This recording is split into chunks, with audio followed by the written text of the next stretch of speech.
Our speaker tonight is Reverend Connie Griffith. Connie is a resident of Lilydale and has been a registered medium for the last 30 years. No wonder she was talking about happy to have some help. Her education includes a degree in industrial engineering and a master's degree in business administration. She worked for 20 years as a healthcare executive and for 11 years as a project manager doing construction projects for an international real estate company. Connie is a graduate of the School of Spiritual Healing and Prophecy and ordained by Fellowships of the Spirit. She is a life member of the Church of the Living Spirit and of Lilydale Assembly. Over the years, Connie has taught past life regression classes, various development classes, and has enjoyed teaching about the Lilydale Labyrinth. She's an avid curiosity seeker of many things. That's what she gave me. So I also want to say that she is such a joy to be around, and she is such an asset to Lilydale in so many forms. If there's a project, if there's things going on, Connie's in the midst of it, and we certainly appreciate her. So I give you, I have to say this as well, to thank her for filling in tonight for Mark. If not, I'd have probably been here, and that'd have been a scary thing. So thank you, Connie. You're welcome. So I changed the topic. It was to be enlightenment, and I have a little lecture on healing. So we're going to hear the little lecture on healing. Because Mark mentioned this morning in his lecture about some aspects of healing, and I feel that that's very appropriate. Years ago, there was a man who lived here in Lilydale. His name was Herb Weber. Now, you who are new to Lilydale probably never met Herb or heard of him. But if you asked him, "How are you doing, Herb?" he would answer, "Only good things happen to me." And he meant it.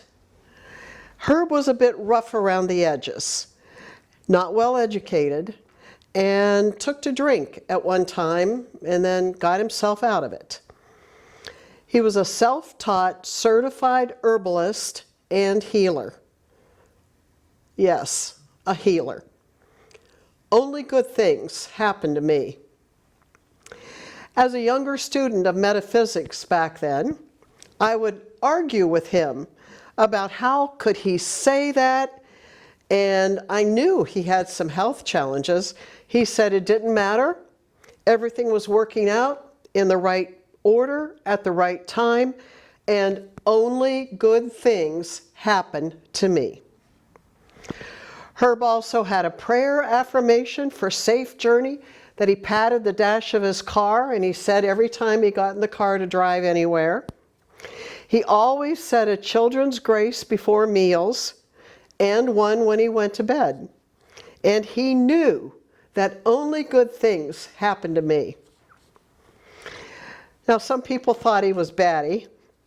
Others would laugh and just scratch their heads and say, well, this is Lilydale, and there are lots of characters in Lilydale.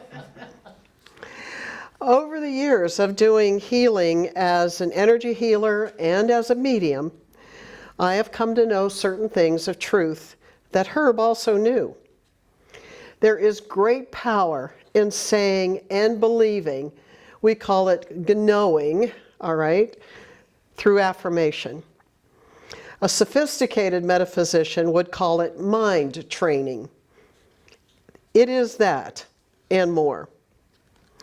A while ago, I had a wonderful opportunity to hear a lecture by Dr. Rocco Errico, one of the teachers at Fellowships. Dr. Errico is a biblical scholar who teaches from the cultural and language perspective of the original language of Jesus, Aramaic. This lecture was focused on the Gospel of Matthew and John. While the subject reference is what we know as the Christian Bible, Rocco's interpretation about the Gospel is fairly far from the traditional Christian perspective. And he leads us to a deeper, richer, and decidedly more useful understanding of words. Starting with the meaning of word. In Aramaic, word, mithra, means an energy, a frequency and sound.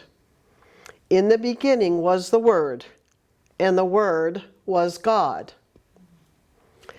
God, as mind energy, was always in existence. That energy is the manifestation of God, just as heat and light are the manifestations of the sun. It's a primal relationship. God manifests on earth as mind energy, the Word. So it's easier then to understand why words have such power. How a simple word of gratitude or praise can mean so much, or words said in anger have such a terrible impact.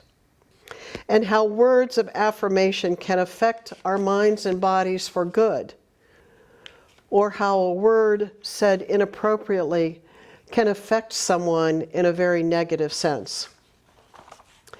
As a medium, I've come across several situations where there have been times that you've had to do healing on someone who have heard words in an inappropriate way.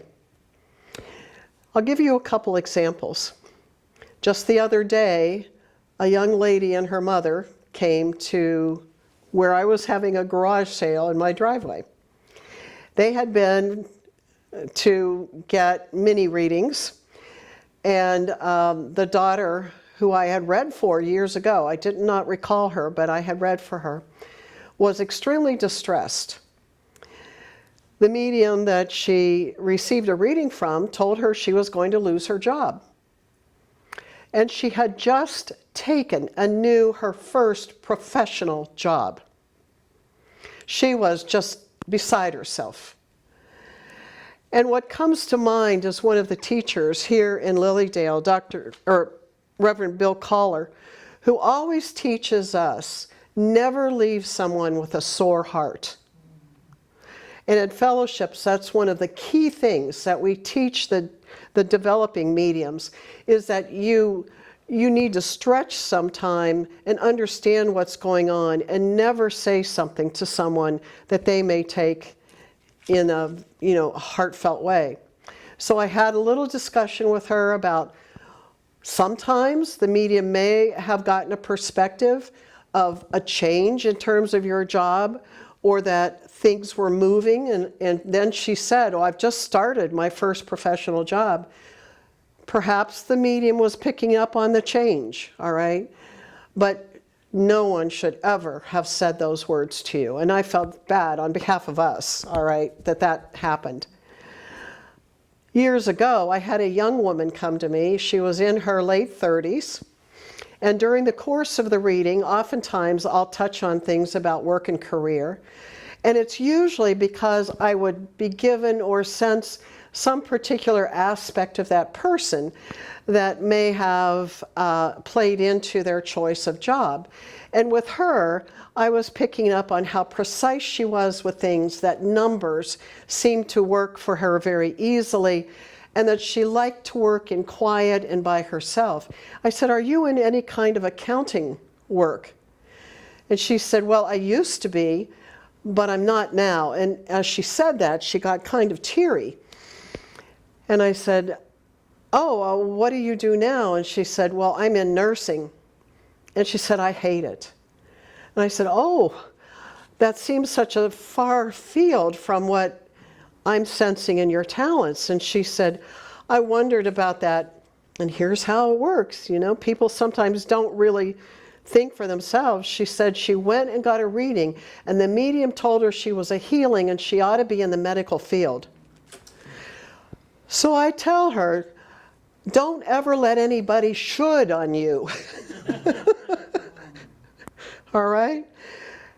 And she felt a sense of relief. And I said, you haven't been that long out of the field that you loved. Check in with the people that you knew and find yourself the job that you really feel is the right one for you. Those kind of things happen, and I feel that we have a responsibility to be really careful in what we say and how we say that to others.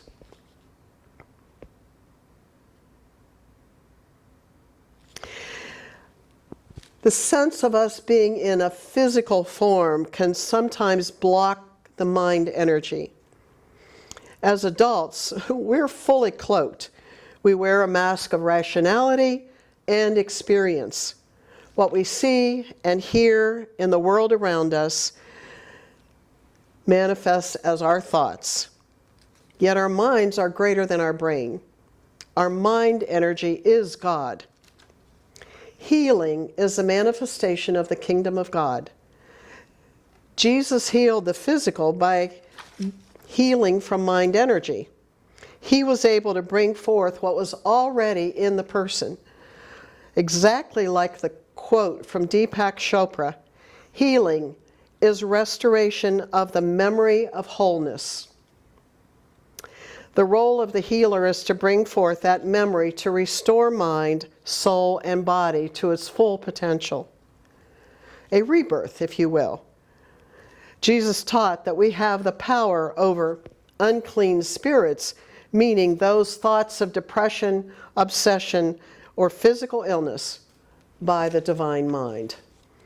And we have that power oftentimes as we work with others in healing, either mediumship or the laying on of hands, of helping to restore that function. Once we truly feel that power, we can channel it through affirmation to manifest our own wholeness. All healing in its final form is self-healing.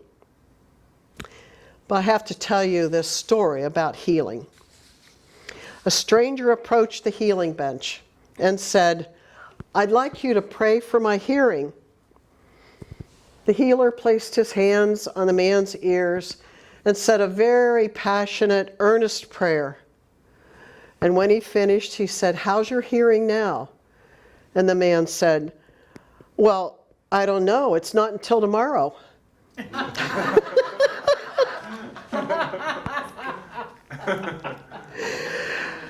Once we understand that word power, we, like Herb Weber, can truthfully say, "Only good things happen to me." Thank you very much. Thank you.